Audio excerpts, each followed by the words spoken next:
maju dan mundurnya bangsa itu tergantung bagaimana telapak kaki generasi muda. Maka panjenengan harus jadi orang yang bahasa pramukanya cepat kaki, ringan tangan.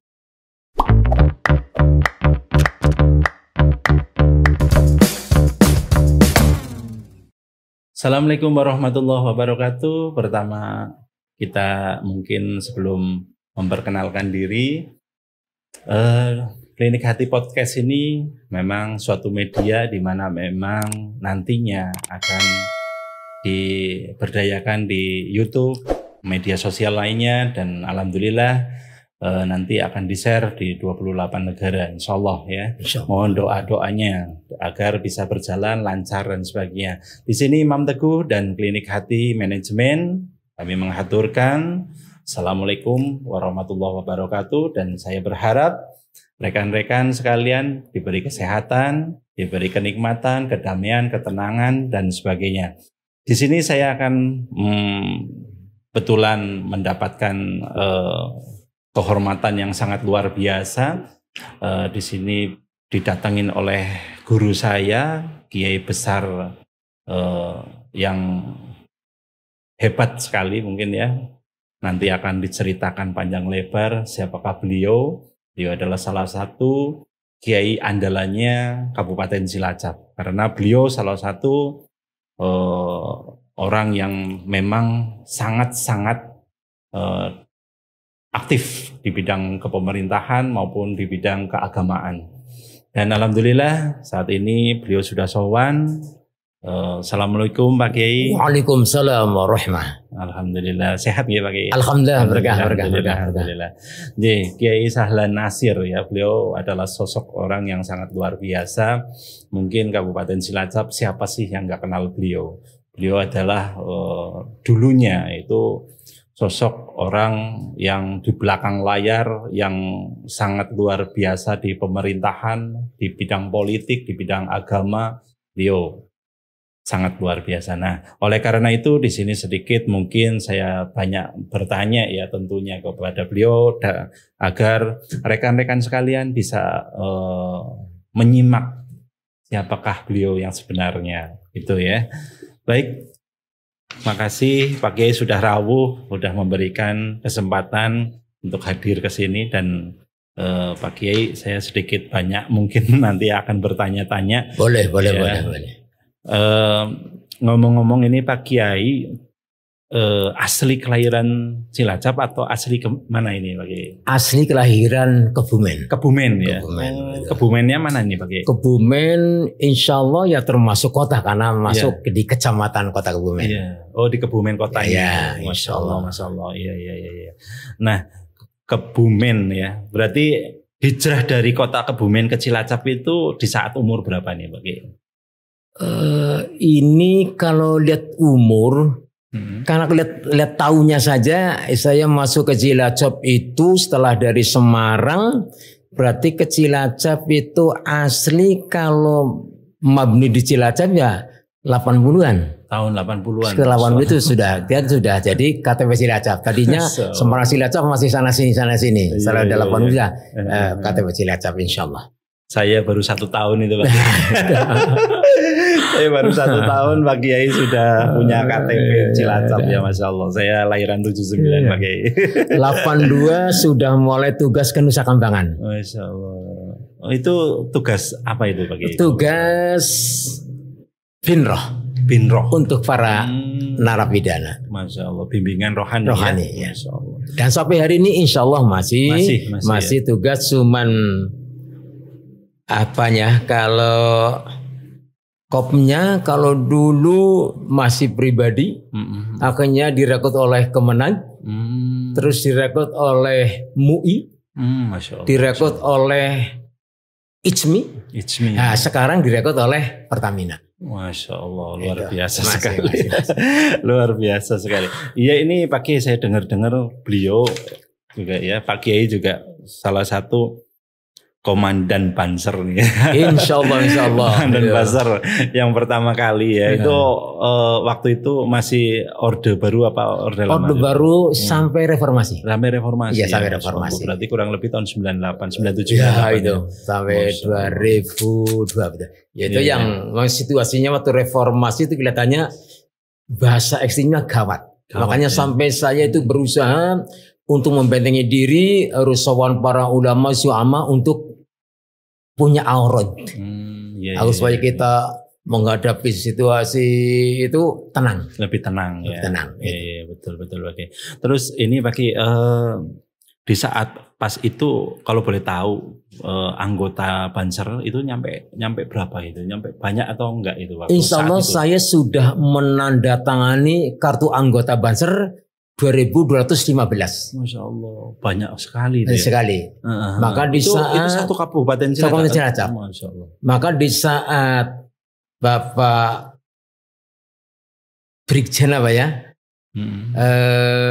Bibit Waluyo menjabat jadi Pangdam. Iya. Saya sempat membawa Banser itu 660. Masya Allah. Ke Semarang itu ikut apel di lapangan. Iya. Itu alhamdulillah itu lagi jaya-jayanya enak, didukung oleh para khususnya di kalangan NU mendukung, di kalangan para pejabat. Iya. Muspida Cilacap luar biasa. Dan itu bupatinya Kolonel Heri Tabri. Terus dandimnya Letkol Basuki Kuntati. Jadi memang dua itu yang kelihatannya luar biasa dukungannya. Luar biasa ini Pak Kiai. Terus saya dengar juga Pak Kiai dulu sempat gitu menjadi dewan ya Pak Kiai ya. Insya Allah. Luar biasa, selain Kiai juga beliau salah satu dewan di Kabupaten Cilacap ya pastinya orang terpilih, putra bangsa yang sangat luar biasa karena memang terpilih menjadi anggota dewan ya Pak Kiai ya. Masya Allah. Nah waktu jadi dewan itu Pak Kiai berapa periode Pak Kiai waktu itu Pak Kiai? Iya sebenarnya periodenya ya itu hanya Orde Baru sampai reformasi aja. Jadi gitu, walaupun gitu tapi ngalami itu. Orde Baru enak, reformasi yang sedang kelihatannya kurang nyaman. Jadi kalau bersetahkan anggota dewan ya duduk di kursi empuk tapi setengah panas gitu. Ya empuk ya panas gitu aja. Iya Pak Kiai. Nah ini Pak Kiai, saya mungkin dari sekian banyaknya Pak Kiai mungkin ya dalam artian di Kabupaten Cilacap ini Pak Kiai Sahlan ini salah satu kiai yang memang bisa dikatakan ranking lah dalam satu sebelum mungkin ranking. Nah ini bisa seperti itu gimana ini Pak Kiai, ceritanya seperti apa ini kok bisa sampai seperti saat ini gitu loh. Ya berangkat dari satu karir itu rajin atau aktif di organisasi keagamaan. Dari mulai di Ibnunya, di Ansonnya, terus sampai di MWCNU sampai di NU. Terus di organisasi kemudaan dari mulai yaitu sampai mencapai karirnya berkali-kali musda terpilih menjadi ketua KNPI. Pertama berangkat dari GP Ansor, terpilih jadi ketua KNPI. Musda berikutnya berangkatnya dari BKRM. Saya menjabat ketua BKRM, Badan Koordinasi Remaja Majlis Kabupaten Cilacap. Ikut musda masih kepilih lagi jadi ketua KNPI lagi. Jadi di periode berangkat dari Ormas Kepemudaan termasuk namanya Ormas Keagamaan. Jadi insya Allah di tokoh-tokoh agama dikenal, di tokoh kalangan-kalangan masyarakat, pejabat dikenal. Akhirnya ya sampai mencapai itu kelihatannya rasanya enak-enak saja, enak-enak saja. Insya Allah ngikutin aja ya sempat dibutuhkan oleh kalangan yaitu menjadi ketua MDI. Majelis Dakwah Islamiyah Kabupaten Cilacap. Ya tidak minta karena dibutuhkan. Sampai berapa periode? Karena keagamaan. Sampai dibutuhkan di Ikatan Cekuan Muslim. ICMI. Sampai dibutuhkan juga sempat jadi anggota ICMI. Tahun berapa itu gitu? Itu tahun-tahun ya sebelum 2000-an. Sebelum 2000 ya. Pokoknya era-era itu. Era-era reformasi terus sampai 2000 ke sini ya sudah mulai dipakai ya karena dibutuhkan menjadi TPHD, akhirnya dibutuhkan juga di organisasi urusan haji ya di KBIH. Nah ini itu karena dibutuhkan ya sampai hari ini. Segitu banyaknya nih Pak Kiai jabat ini, jabat ini, jabat ini. Bagi waktunya gimana nih? Oke. Insya Allah saya bisa membagi waktu itu karena 24 jam yang ngaturkan kita. Iya betul. Maka di saat ada organisasi, di saat sudah ada undangan, ini rencana teman-teman, karena saya sebagai ketua tidak bisa. Monggo kalau bisa digeser. Kalau nggak digeser harinya, geser jamnya. Oh gitu. Insya Allah itu berapa kali memimpin organisasi bisa disiasati. Oh bisa ya. Disiasati. Ya, insya Allah bisa disiasati. Karena numpuk sih ya itu. Ya, itu. Kalau boleh ngecap, saya punya jaket organisasi 11. Masya Allah. Ya saya gantung karena saya masih sampai hari ini masih dimanfaatkan sebagai Dewan Penasehat KNPI. Masih pakai Dewan Penasehat Banser. Masih dipakai Dewan Penasehat Ansor. Jadi saat mereka undang, saya masih pakai jaketnya. Oh gitu ya. Gitulah. Insya Allah di bagi waktu di MDI juga masih, bahkan sampai hari ini masih dibutuhkan sebagai tokoh agama atau dibilang kiai di Jalan Perwira, itu gedung yang megah kuning itu masih membutuhkan saya. Jadi sampai hari ini. Alhamdulillah ya, luar biasa ini semangatnya Pak Kiai sampai sekarang. Mungkin para sahabat Klinik Hati Podcast juga pasti akan bisa merasakan nih energi positifnya beliau ya, dengan semangat yang menggebu-gebu seperti itu, sehingga kita duduk sebelahan aja kayak gini semangatnya udah ikut kebakar. Dan saya yakin Anda sekalian, para sahabat Klinik Hati di podcast dimanapun Anda berada juga pasti bisa merasakan. Ya, apalagi para pemuda nih harus lebih jago, lebih semangat lagi karena beliau memang suri toladan yang sangat luar biasa. Makanya nggak salah gitu beliau dipilih banyak menjadi ketua seperti itu karena memang dedikasinya beliau sangat luar biasa. Nah, Pak Kiai kalau boleh tahu nih Pak Kiai, untuk aktivitas selama ini kan mungkin Pak Kiai udah kesana kemari mengisi acara di acara yang satu, acara yang kedua dan seterusnya dengan aktivitas yang rutinitas seperti itu. Nah, ini di masa-masa pandemi nih Pak Kiai. Masa-masa pandemi seperti ini untuk mengisi kegiatan itu biasanya Pak Kiai seperti apa? Atau gimana menghadapi pandemi seperti ini Pak Kiai? Jadi kalau boleh saya sampaikan ya kita ya memang ada pro kontra. Iya betul. Tapi dengan aturan-aturan yang ada, kita ikuti aturan yang ada. Insya Allah kita bisa berjalan. Amin. Kemarin 2 hari berturut-turut, tetap saya bisa tampil. Audien ratusan. Saya ngomong, jaga jarak. Aku ikuti aturan pemerintah, insya Allah kita berjalan. Amin. Insya Allah dari aparat maupun dari ulama, insya Allah membolehkan. Saat kita ngikuti aturan-aturan, insya Allah. Jadi prokesnya. Saya 2 hari kemarin berjalan tetap, bahkan sorenya masih ada salah satu BMT mengundang. Saya tanya, siap. Saya masih bisa tampil di hadapan keluarga besar BMT Al-Ikhwan di rumah makan Pelataran. Dan insya Allah nanti sore pun masih ada organisasi yang ngatur saya di rumah makan Pelataran juga. Saya tanya, ada berapa yang hadir? Ya ada 50-an Pak Kiai. Diatur, disiasati panitia, saya datang, saya akan bisa memberikan tausiah insya Allah. Jadi tetap kita berjalan, tetap semangat ya, insya Allah. Yang penting menjaga prokes dan sebagainya ya. Bahkan saya tetap mengulas bahwa saudara-saudara boleh punya rasa takut. Seorang kiai pun punya rasa takut, termasuk salah satu takut mati. Siapa orang nggak takut mati? Apalagi corona ini kelihatannya virus yang banyak mematikan. Betul Pak Kiai. Tapi yang namanya kematian yang kita hindari, yang kita jauhi, yang kita takuti pasti akan menemui kita.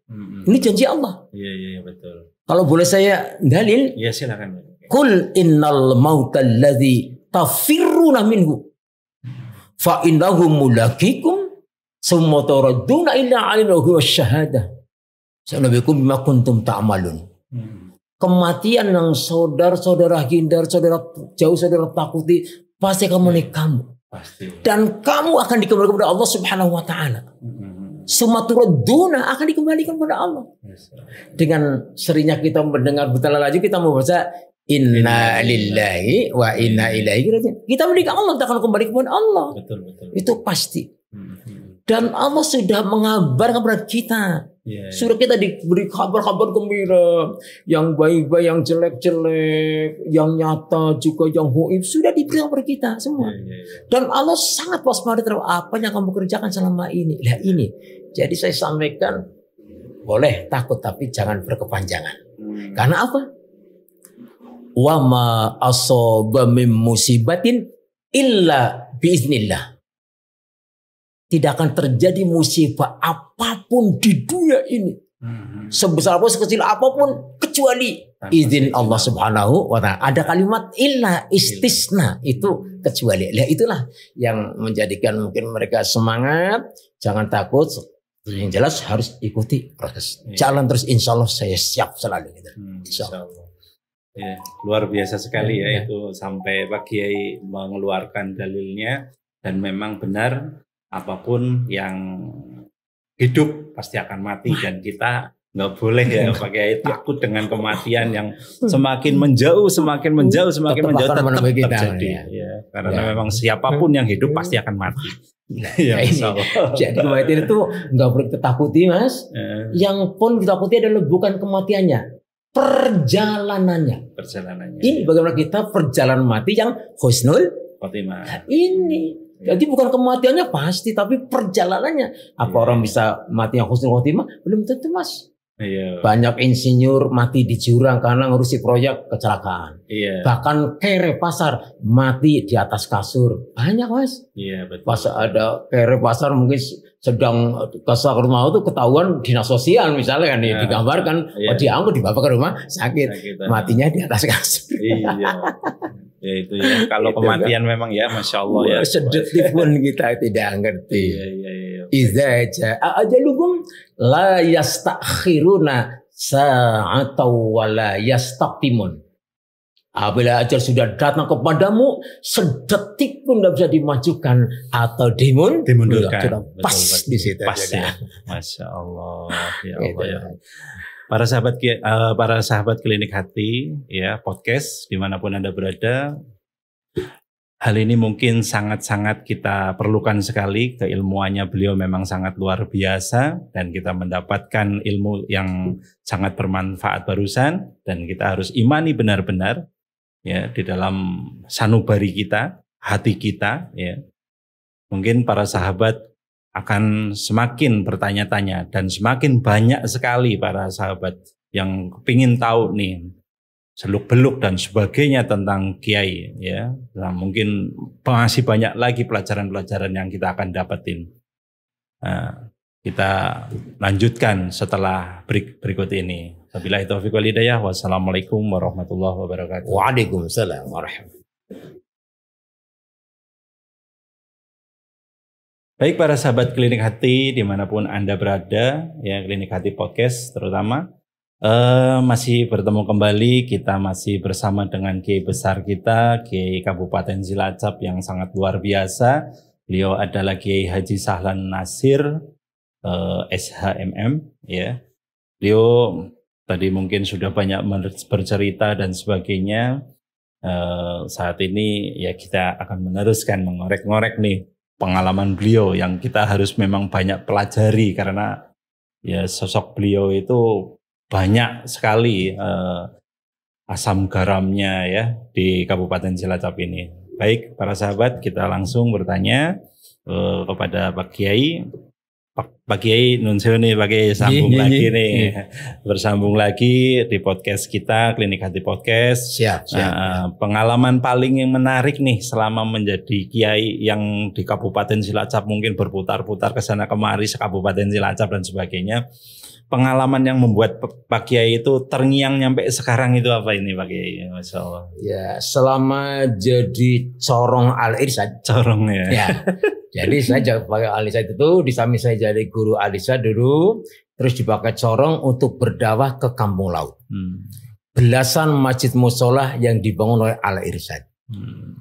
Saya sebagai sorongnya saja. Saya ya basicnya begini, wawalan dari DP Al-Irsyad waktu itu Al-Ustaz Ibrahim Abdurrahim Bassalama itu memilih saya untuk ke Kampung Laut. Terjun ke Kampung Laut dikawal oleh Hosi Basir. Tokoh mebel tertentu yang selalu ngawal saya karena pokoknya ada beberapa dibangun musola saya hanya untuk tausiah di sana.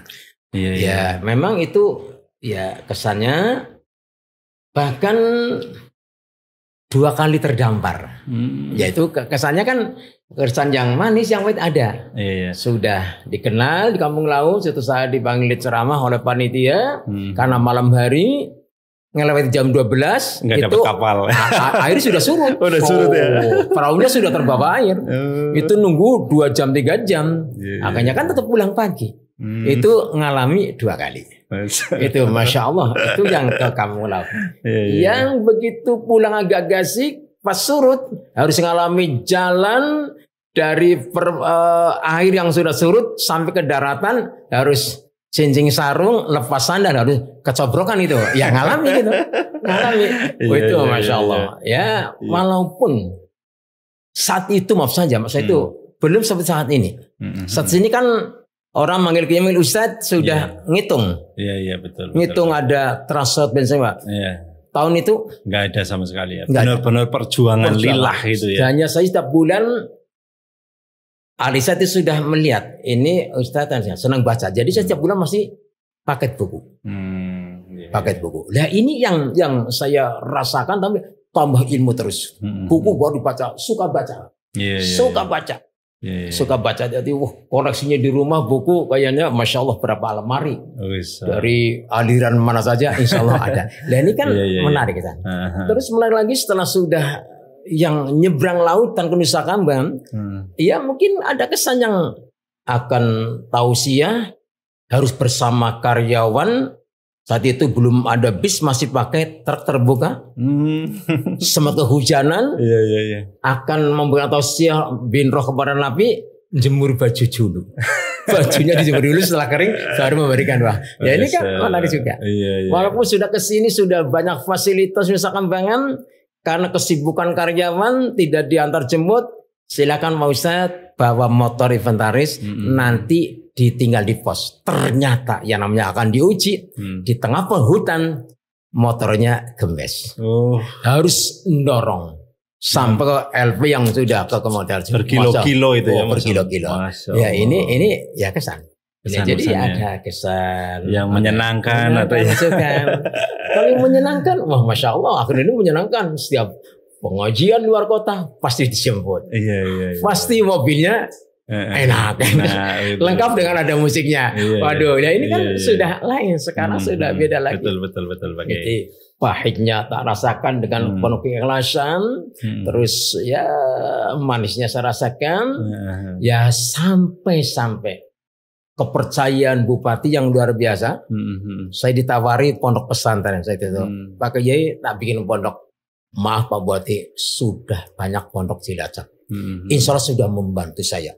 Ada pondok Ihya Ulumuddin Kebon Baru, saya insya Allah membantu. Ya seberapa saya punya ilmu. Ada pondok Radul Quran di Jalan Rajiman, saya insya Allah membantu walaupun hanya khotbah. Ada pondok Al-Fatah itu di Pak Mungamil, saya pun bantu. Enggak usah bikin pondok lah. Tapi ternyata Pak Bupati kalau Muhammad mungkin ingin tetap saya supaya ngurusi pondok, ternyata nyeponsori membangun pondok di Cigintung. Ya.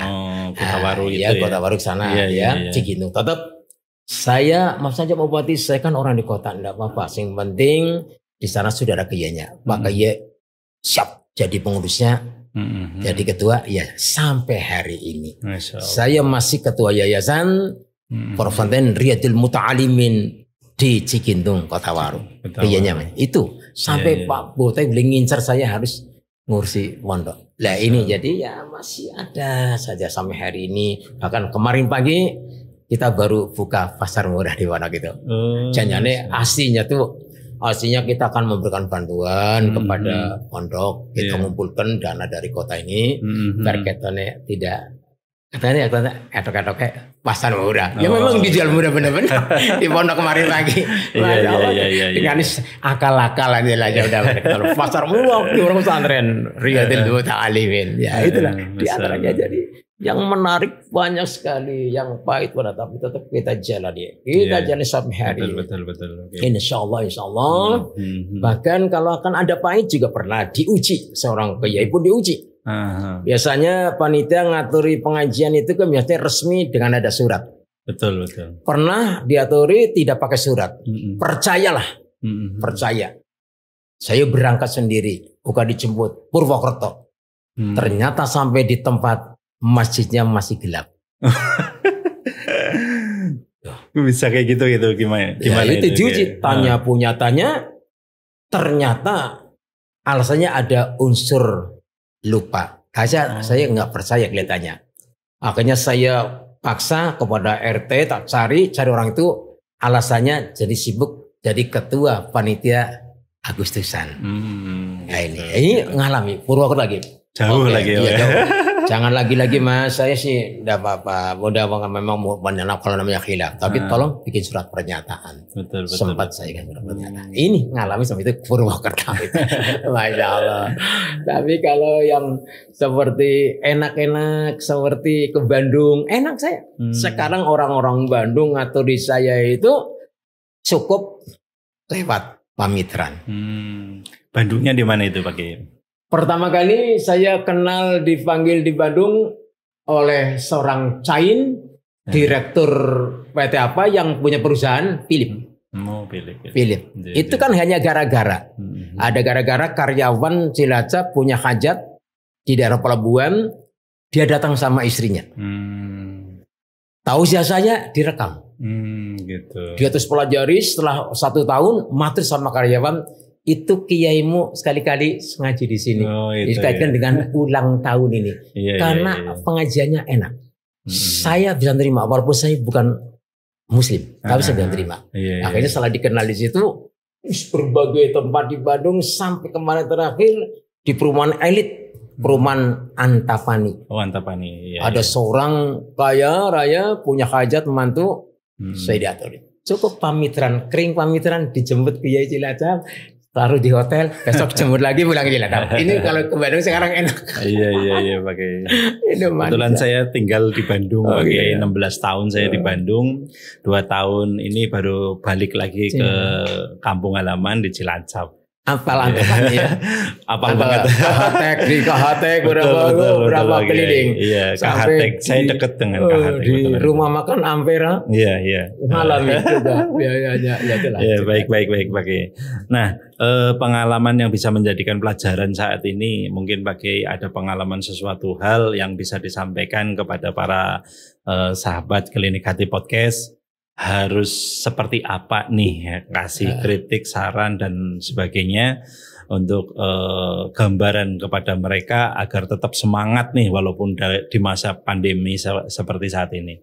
Itu seperti itu, monggo. Baik, para sahabat Klinik Hati Podcast. Sahabat klinik ya, khususnya ini saudara itu sekalipun kerja yang seperti ini, kerja yang kelihatannya banyak misi sosialnya, misi sosialnya. Betul. Tapi saudara itu nggak boleh patah semangat. Sekecil apapun akan bisa menjadi ibadah dan akan bisa menjadi media dakwah. Amin. Ini. Jadi saudara punya hati yang sangat dalam. Bahasanya itu namanya orang berjihad, orang berjuang. Tidak harus mengangkat senjata. Tidak harus. Ternyata saudara harus berjuang. Yaitu adalah memang harus diniati. Di sini memang muatannya ibadah. Karena kata Nabi dalam satu konsep agama, al-ibadatu ismun jami'un lima yuhibbuhullah wa yardah qawlan aw fi'lan jalian kana akhafiyan. Namanya ibadah adalah menyangkut aspek kehidupan kita. Dari mulai bangun tidur sampai tidur kembali. Masya Allah. Itu semua lima yuhibbullah. Pendek kata yang semua itu dicintai Allah. Dicintai oleh Allah. Wayarda dan diridai. Amin, amin. Baik itu berupa ucapan, perbuatan yang secara terang-terangan maupun yang secara sembunyi. Jadi bisa semua ini kerjaan saudara itu semua bisa bernilai ibadah, Mbak Mas. Amin, amin, amin. Amin. Bahkan detak jantung saudara itu bisa bernilai ibadah. Amin, amin, amin. Ini jadi harus jangan langsung pesannya materi. Iya, iya. Jangan. Semangat ya. Itu sama dulu. Saya tidak pernah bermimpi jadi anggota dewan, nggak pernah memimpi jadi pendakwah, nggak pernah bermimpi jadi dosen terbang gitu-gitu ya. Iya, nggak pernah bermimpi, Mas. Tapi dengan kita kerja penuh keikhlasan, Allah yang akan mengatur. Betul. Dan nanti saudara itu harus punya keyakinan, karena apapun kesuksesan, itu tidak bisa tidak harus dengan ilmu. Jadi kalau Anda semua itu ingin sukses dunia, man arada dunya fa'alihi bil ilmi. Harus saudara menguasai ilmu dunia. Wa man arada akhiratna fa'alihi bil ilmi. Pada siapa ingin sukses akhirat, harus dengan ilmu akhirat. Wa man arada guma, misalnya ingin sukses dua-duanya, dua akhirat, harus dikuasai ilmu dunia dan ilmu akhirat. Maka saya itu dulu pernah hanya menghayal.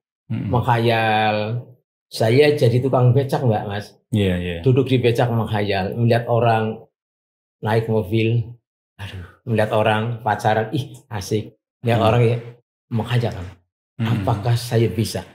Dengan doa ini ternyata Allah mengatur dengan semangat kegiatan, tidak pamrih, mengatur. Kalau saya sekarang sampai sarjana, karena dibutuhkan oleh pemerintah, disekolahkan. Betul. Masih dibutuhkan lagi, disekolahkan lagi. Karena saat di dewan saya ikut andil bikin perda. Bahasa saya kan harus ikut menikmati perdanya hasilnya. Jadi betul. Saya kuliah semua dibiayai oleh pemerintah. Ini yang karena semangatnya. Jadi sekali lagi, apalagi remaja ini, Mbak, Mas. Kalau bisa panjangan ini, inna fi yadikum amral ummah. Ada pada dua telapak tangan generasi muda segala urusan umat. Luar biasa. Makanya remaja dituntut agar supaya kalau bisa ilmu digenggam. Sampai hari ini kelihatannya baru HP-nya digenggam ya. Iya, betul. Betul kan? Betul. Itu kata Nabi. Ternyata dengan genggam HP saudara sudah bisa hubungan kemana saja.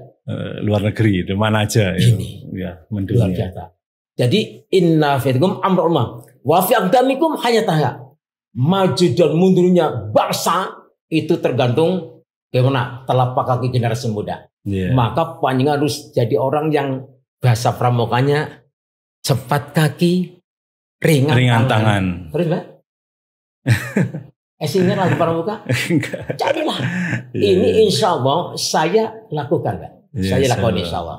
Sekalipun banyak orang tetangga ngomong, Jan pakai ora dengar kesel apa ya? Allah insyaallah lah wong kesel makai guys digawa turu ya mari.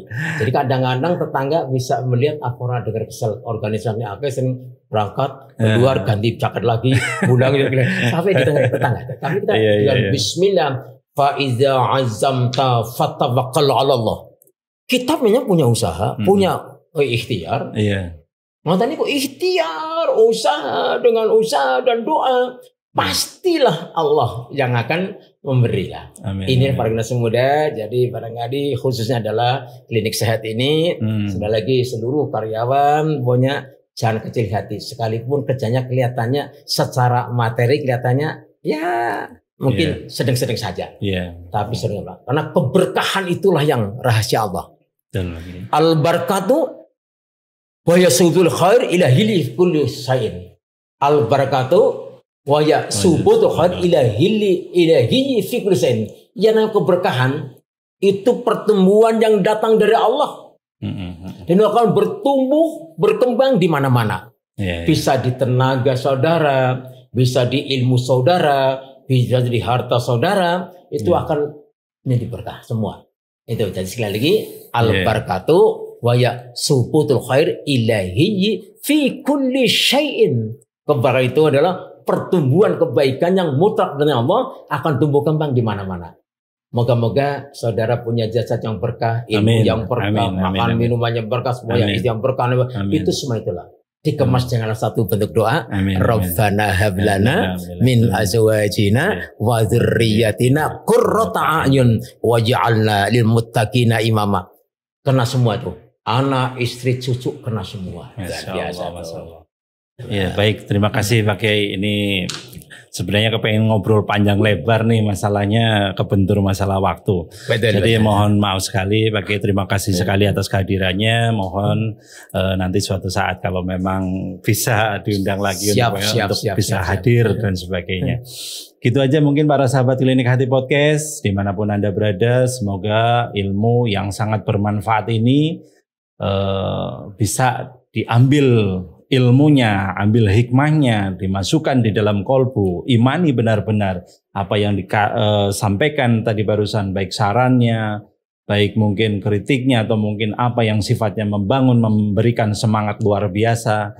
Mari kita ambil seluruh hikmahnya, seluruh yang positifnya. Mungkin itu aja dari kami. Terima kasih kepada Pak Kiai.